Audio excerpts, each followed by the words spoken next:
Hey guys, it's Russ. Welcome back to Lawn Journeys. Today I am doing part 3 of my fall overseed. You can link in the end card or above. Step 1 was a low cut and dethatch. Step 2 was a scarifying, low cut and overseed, which was a week ago now. I wasn't able to get my starter fert down just because I ordered it a little bit late. I'm using the Carbon Earth X Start, which is an 8-24-4. So that's the 3 macros. It's 8% nitrogen, 24 phosphorus, and 4 potassium. Normally, fertilizers that I will use during the year are 0 phos, if not maybe 1. There's lots of concerns about using phosphorus with runoff in the environment. And the runoff from nitrogen and phosphorus promotes a lot of algal blooms in waterways.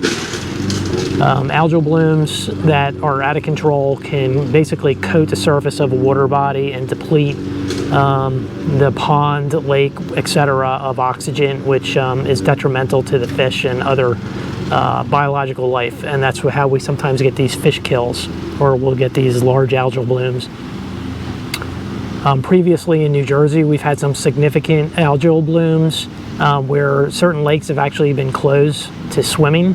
So there is concern. You need to consider when you're going to put the product down. You don't want it to get 3 inches of rain and have it run off. Be environmentally minded.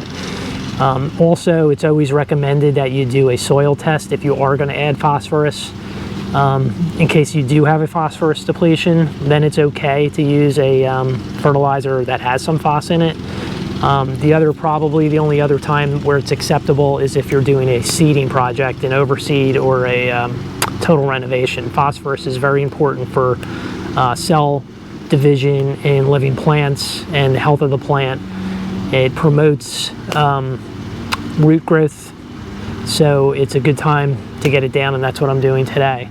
I did do a phosphorus test early in the year when I did my soil, and I had a very low phosphorus level. In fact, I'm probably not even in the recommended zone for that soil test, and you can go back and link to that. I'll put that in the end card. That was from earlier this year. But since I did my initial soil correction probably back in March or April, I haven't really applied any phosphorus products to my property until now.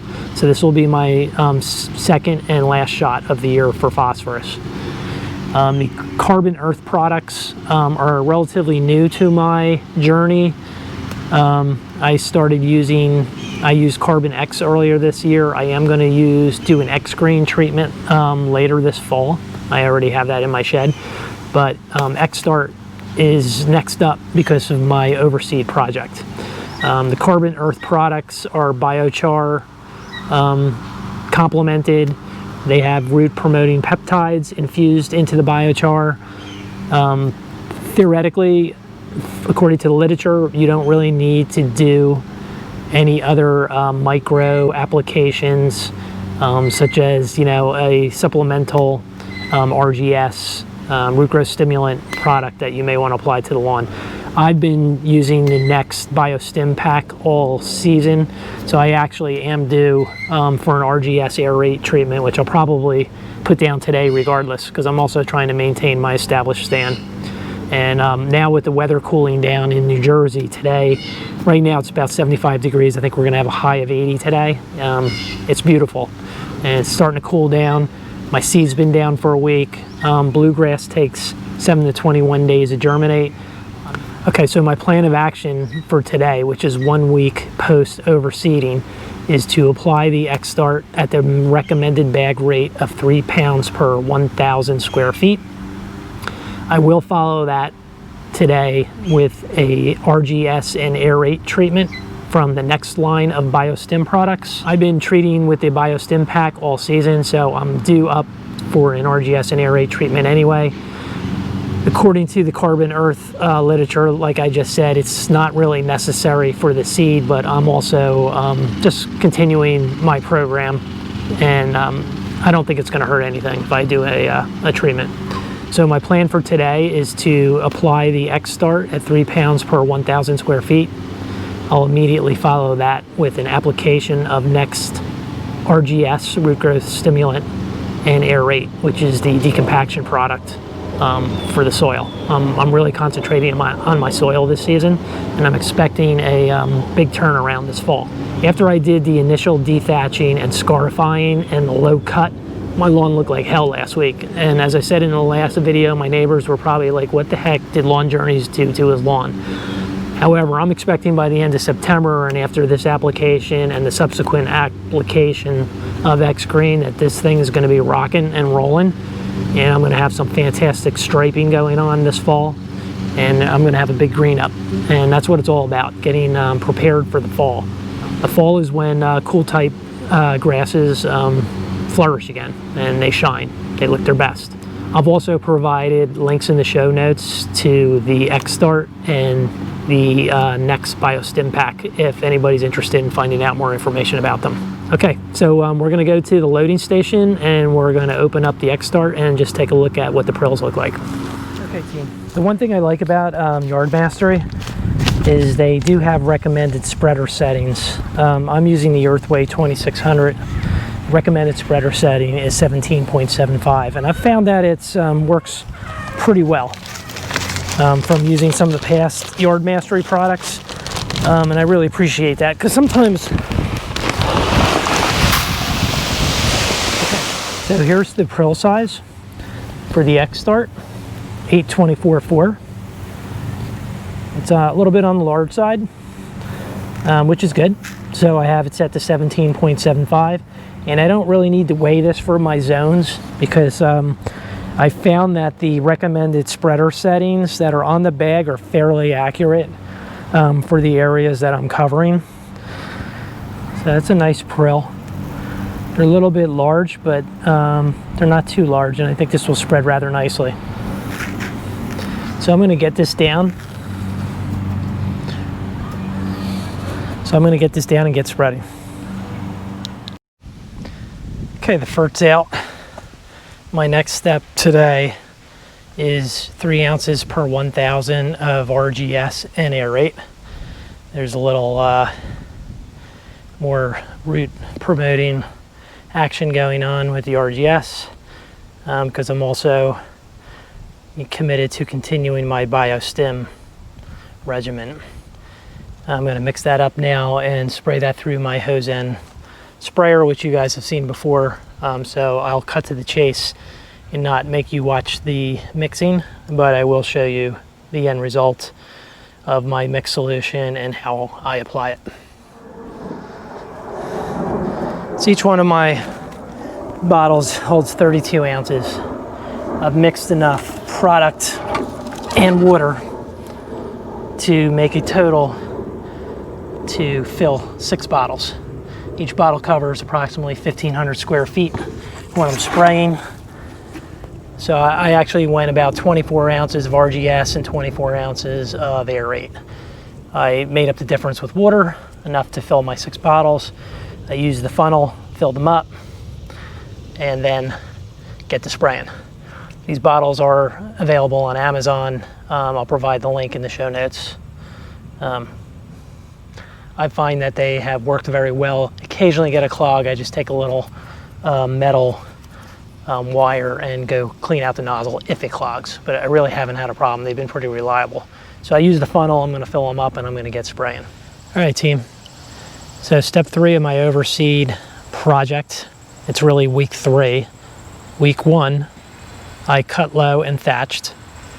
Week 2, I scarified, cut low, overseeded, and I've been watering 3 times a day with my irrigation system. 6 a.m., noon, 6 p.m., 5 minutes a zone, keeping it wet. If I get a dry spell, I'll do a deep watering.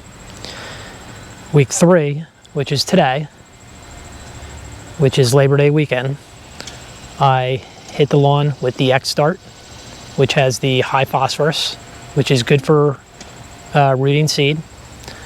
It also has the root promoting peptides in it. That's the Carbon Earth product, which is linked in the show description. I then continued my BioStim program.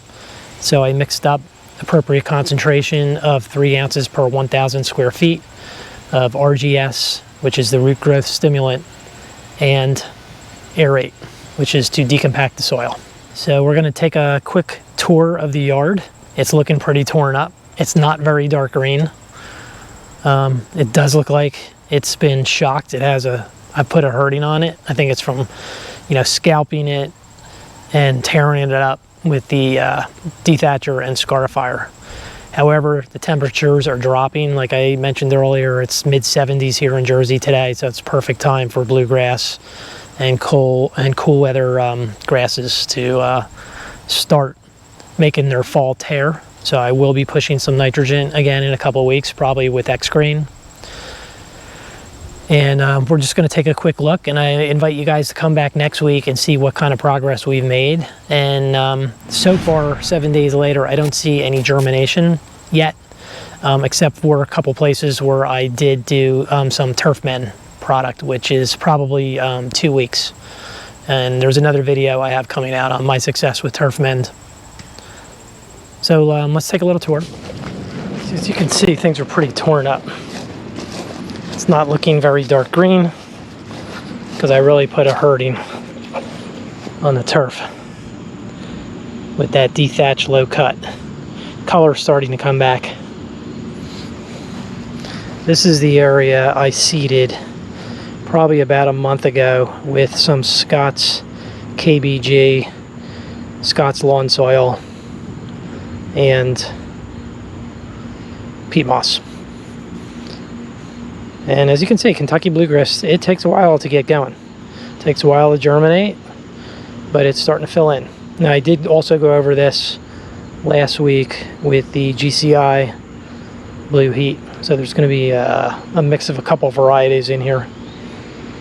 I may pull out some of those bigger tufts in there because that's not all KGB. But I don't want to disturb what's coming up, what's rooting and germinating. So I'm going to pull that out later. But as you can see, things are looking a little brown. It actually looked browner earlier in the week. It's starting to come back. And these are areas that I really hit hard with the dethatcher. I had some bizarre grass growing in here. I'm going to try to reestablish this with something nicer. This is the park strip. Takes a beating every summer. I wish it was wider. I think it's the heat. I was going to dig it out, but it started coming back after it cooled down. So I hit it hard with the dethatcher.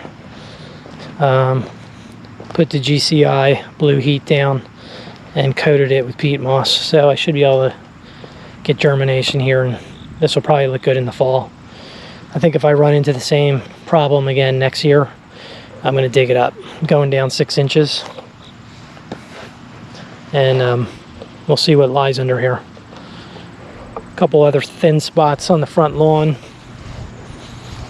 It's looking a little raggedy. I do want to cut it, but I want to wait another week because I don't want to suck up all that beautiful KGB seed I threw out. So I will keep it a little bit on the short side the next couple of weeks, probably going into the fall. Keep the sun in contact as much as possible with the soil. So anyway, guys, I invite you to come back next week, and we'll do a comparison. All right, team, so that's it for this week. I invite you guys to get your overseed or renovation projects underway. Let me know if you're using the same products, the same seed. Again, you can link to the video last week in the show notes or up above at the end card. I use the GCI Turf Services Blue Heat, so it's a mixture of 3 cultivars of Kentucky bluegrass. I am looking forward to seeing that germinate, and as I mentioned in the last video, I fully understand that even if I have 90% germination, I'm probably only going to be seeing a result of maybe 15 to 20% in my lawn because I do have an established turf. However, it's an ongoing process, and if I think I have good success this year and I like the result, I may do the same project again in the fall next year and try to continue to transform my turf into a better stand.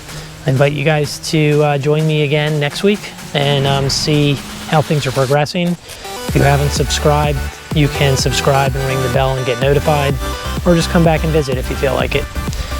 Get out there, get it done, and I'll see you guys next time on Lawn Journeys.